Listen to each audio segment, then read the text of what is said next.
Jadi ada 26,9 juta rakyat yang punya rumah tapi tidak layak huni. Terima kasih Bapak Presiden, terima kasih teman-teman DPR menaikkan tahun ini hanya 45.000, tahun depan 400.000.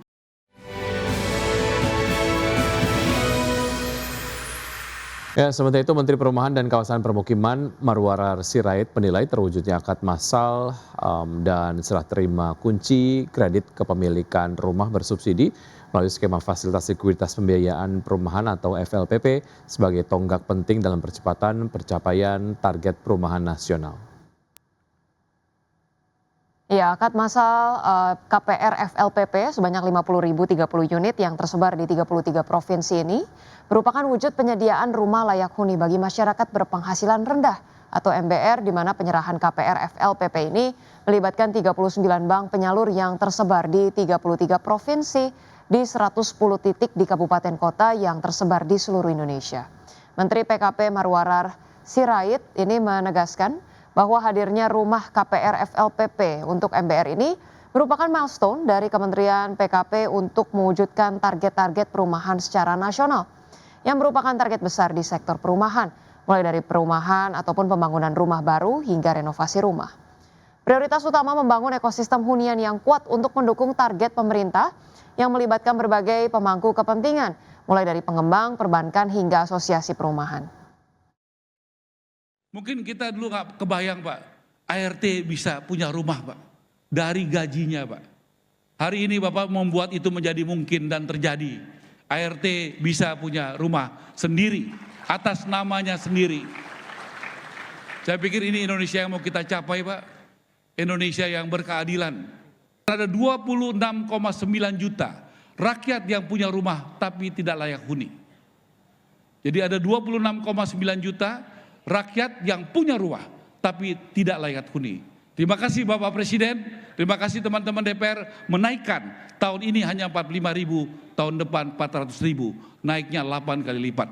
Semoga rakyat kita rumahnya bisa lebih banyak yang diperbaiki. Ya, pemirsa, kita beralih ke informasi berikutnya. Pemerintah melalui Kementerian Pekerjaan Umum memastikan kesiapan infrastruktur pekerjaan umum dalam menghadapi libur Natal 2025 dan Tahun Baru 2026. Salah satunya dengan memberikan diskon tarif tol hingga 20% untuk memperlancar mobilitas masyarakat selama libur Nataru. Menteri Pekerjaan Umum Dodi Hanggodo menegaskan kebijakan diskon tarif tol sebesar 10 hingga 20% diharapkan dapat meringankan beban masyarakat sekaligus memastikan perjalanan yang lebih lancar di tengah potensi peningkatan mobilitas dan cuaca ekstrim. Menteri PU menjelaskan adapun sejumlah diskon tarif tol ini terdapat di sejumlah ruas utama khususnya tol Sumatera dan Jawa mulai dari tol Jakarta Cikampek, Japek Elevated atau MBZ hingga ruas tol Jawa dan Bakahuni, Terbanggi Besar sampai Terbanggi Besar Pematang Panggang Kayu Agung. Kebijakan diskon tarif tol ini diharapkan bisa berdampak pada peningkatan perekonomian saat momen libur Nataru. Antara 10 sampai 20%, ruasnya mungkin mirip, ini lebih dari tahun lalu kan cuma 10% rata-rata ya. Tahun lalu rata-rata 10%, nah tahun ini 10 sampai 20%. Saya ucapkan terima kasih kepada teman-teman BUJT, Jasa Marga dan lain-lain telah berbesar hati menyumbangkan sedikit rezekinya untuk masyarakat ini. Terima kasih Anda masih bergabung sama kami. Pemirsa, indeks harga saham gabungan atau IHSG ditutup melemah di perdagangan hari Jumat pekan lalu, namun berhasil memangkas pelemahan ke level 8.600-an dan capaian ini membuat IHSG dalam sepekan terakhir melemah 0,59%. Indeks harga saham gabungan atau IHSG ditutup melemah 0,10% di level 8.609,551. IHSG berhasil memangkas pelemahan karena secara intraday, IHSG sempat melemah ke level 8.562,888. Dalam sepekan terakhir, IHSG melemah 0,59% dan secara year to date menguat 21,61%.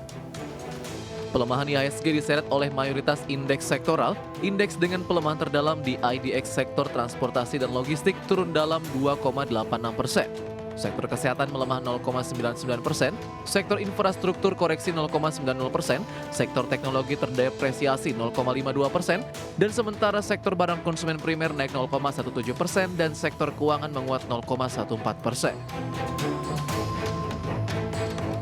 Saham BBCA jadi beban terbesar IHSG ditutup melemah 1,53% di level Rp8.050 per saham. Saham BYAN ditutup melemah 4,06% di level Rp15.950 per saham. Saham Telkom ditutup melemah 1,45% di level Rp3.410 per saham. Saham Brand ditutup melemah 0,79% di level Rp9.375 per saham. Dan saham Mora ditutup melemah 4,13% di level Rp10.450 per saham. Sementara penguatan IHSG terpangkas ditopang penguatan saham DSSA ditutup menguat 3,34% di level Rp109.125 per saham. Saham BRPT ditutup menguat 1,74% di level Rp3.510 per saham. Saham BMRI ditutup menguat 0,49% di level Rp5.175 per saham. Dari saham perbankan Big Caps, fokus investor tertuju ke saham BMRI yang menguat dan bertahan di zona hijau sendirian, dibayangi rencana pembagian dividen interim kepada para pemegang saham untuk tahun buku 2025 sebesar Rp100 per saham dengan nilai total sekitar Rp9,3 triliun. Pembagian dividen interim dihitung berdasarkan jumlah saham beredar perseroan sebanyak 93,33 miliar lembar saham. Dengan turut memperhitungkan saham treasury yang berasal dari pelaksanaan buyback saham hingga tanggal pencatatan, perusahaan menyampaikan jadwal pelaksanaan pembagian dividen interim akan diumumkan kemudian. Berbagai sumber IDX Channel. China memangkas kepemilikan obligasi pemerintah Amerika Serikat atau US Treasury ke level terendah sejak tahun 2008. Langkah ini terjadi di tengah meningkatnya kekhawatiran soal keberlanjutan utang Amerika Serikat serta independensi Bank Sentral Amerika Serikat, the Federal Reserve. China memangkas kepemilikan obligasi pemerintah Amerika Serikat atau US Treasury ke level terendah sejak tahun 2008. Langkah ini terjadi di tengah meningkatnya kekhawatiran soal keberlangsungan utang Amerika Serikat, polemik plafon utang, serta independensi Bank Sentral Amerika Serikat, the Federal Reserve. Melansir South China Morning Post, data keuangan menunjukkan total US Treasury yang dipegang China kini tinggal sekitar 688,7 miliar dolar Amerika Serikat pada Oktober, atau turun dari 700,5 miliar dolar pada September. Angka ini menjadi yang terendah dalam 17 tahun terakhir dan merosot lebih dari 47% dibandingkan puncaknya pada November 2013 yang hampir mencapai 1,32 triliun dolar Amerika Serikat. Sejak Maret, China juga turun ke posisi ketiga pemegang US Treasury terbesar di dunia, di bawah Jepang dan Inggris. Tren pengurangan ini sebenarnya sudah berlangsung sejak masa jabatan pertama Presiden Donald Trump, meski lajunya tidak selalu konsisten. Tahun ini kekhawatiran makin kuat setelah Amerika Serikat mengesahkan Undang-Undang Belanja Besar yang dijuluki One Big Beautiful Bill Act, yang memicu kecemasan soal membengkaknya utang negara. Di saat yang sama muncul ketidaknyamanan terkait tekanan Gedung Putih agar The Fed menurunkan suku bunga, yang dinilai bisa mengganggu independensinya. Secara global, total kepemilikan asing atas US Treasury sedikit turun menjadi 9.243 triliun dolar pada Oktober, namun masih bertahan di atas 9 triliun dolar selama 8 bulan berturut-turut. Adapun Jepang tetap menjadi pemegang terbesar dan justru menambah kepemilikannya, begitu juga Inggris. Sebaliknya, Kanada memangkas kepemilikan secara signifikan. Berbagai sumber IDX Channel.